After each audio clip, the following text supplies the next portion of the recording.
destiny. Yes. You don't need me to beat you up. You need me to bring you a word for your destiny. If you stay in bondage, that's your fault. That's right. That's good. That's good. That's good. I'm not here for you to stay in bondage. I'm here to bring you out of bondage. But if you want to stay there, that's your fault. That's right. Yes. That's right. You can't say, well, God didn't give me a word about a land flowing with milk and honey. Yeah, He did. Yeah, He did. If you're in this church long enough, God will give you a word to tell you there's a destiny for your life. And if you stay in a place of being broke, busted, disgusted, tore up from the floor up, stressed out, messed up, tears, fears, tied up, tangled up, and wrapped up, that's you. Amen. Amen. I can't get you out of that mess. You got to want to get out of mess. Amen. You got to want this. You got to, how bad do you want it? Yes. It's good. Hallelujah. This anointing is not spiritual goosebumps. That's right. But it's a person. It's the person of the Holy Ghost. Yes.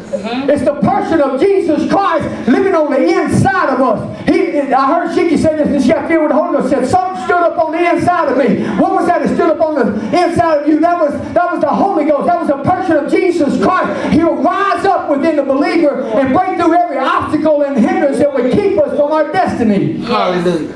The breakthrough spoken by Michael, the prophet, is an image of both conquering and deliverance.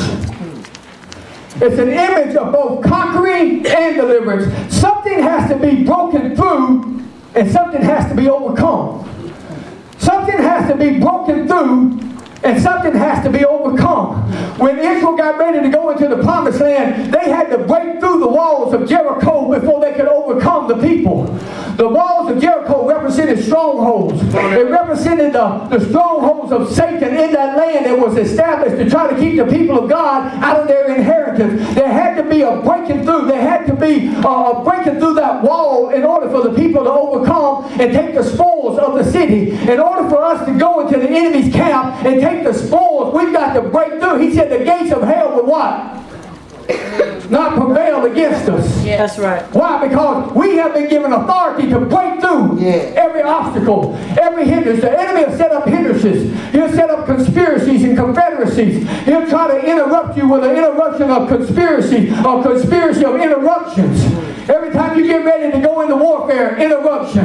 Every time you get ready to go into worship, an interruption. Every time you get ready to go to church, an interruption. Somebody calling, somebody knocking on the door, somebody wanting to come visit you, somebody wants you to come go to work. It's time to go to work. Yeah, so I can't go to worship, I can't go to church, I can't go into prayer, I can't get in the presence of God. Why? Because something's keeping you out of the presence of God, and anything that keeps you out of the presence of God, you need to let it go. Amen. Because you can't overcome until you break through. You've got to break through. There's got to be a breaking through every obstacle that the enemy puts in front of you. And if it's an obstacle, whether it's a physical obstacle, whether it's a spiritual obstacle, whether it's a mama, whether it's a daddy, whether it's a cousin, an auntie, whether it's a brother, whether it's a sister, whether it's your job, whether it's association, you have got to break through that association and quit letting that association control you. That's right. Men and women that control other men and women are obstacles in your destiny. That's right. When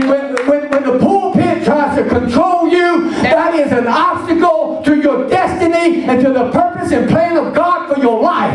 Never let a man, I don't care how anointed he is, I don't care how many pieces of paper he has on the wall, never let a pulpit dictate to you what your destiny is. As far as telling you can do this, you can't do this, you can't. You ought to have enough Holy Ghost in you to know you can't do it. You ought to have enough Holy Ghost in you to tell you how to get dressed. You ought to have enough Holy Ghost in you to tell you to stay out of bed, keep your pants zipped up. Yes. That's right.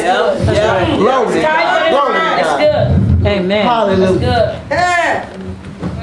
Amen. Hallelujah. All these bull daggers and dykes and booty bandits and Pokemon. Yes. All right, Colin. Holy Ghost. Yes. Hallelujah. All right now. They want to come to the house of God and look spiritual. No, that's not God. Then we got to break through that. We got to break through that religiously correct mindset. We're so caught up in the political correctness that we brought that over into the house of God and translated it over into religious correctness. The only thing correct in the house of God is God Himself. The only thing that's correct in the house of God is the Word of God. And if the Word of God says it's not correct, it's an abomination, and it goes against the very nature, character, holiness, and godliness of the living God, then it's wrong. And somebody's got to tell the truth.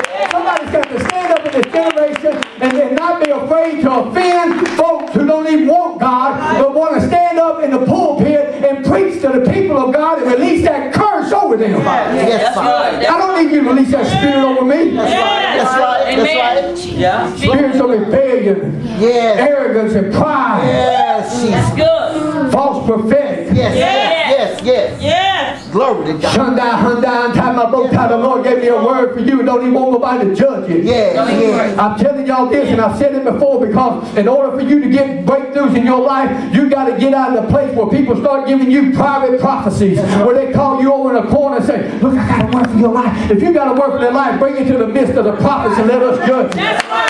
If your word is so relevant for their life, if your word is so relevant and it's revelation, there is no one in this church that should prophesy to anybody else in this church that me and my wife don't know about it. And if you're prophesying to anybody in here in private, stop it. That's right. Quit calling folks on the phone and prophesying to them a private word. If you're going to prophesy to them, you prophesy to me first. Yeah. Amen.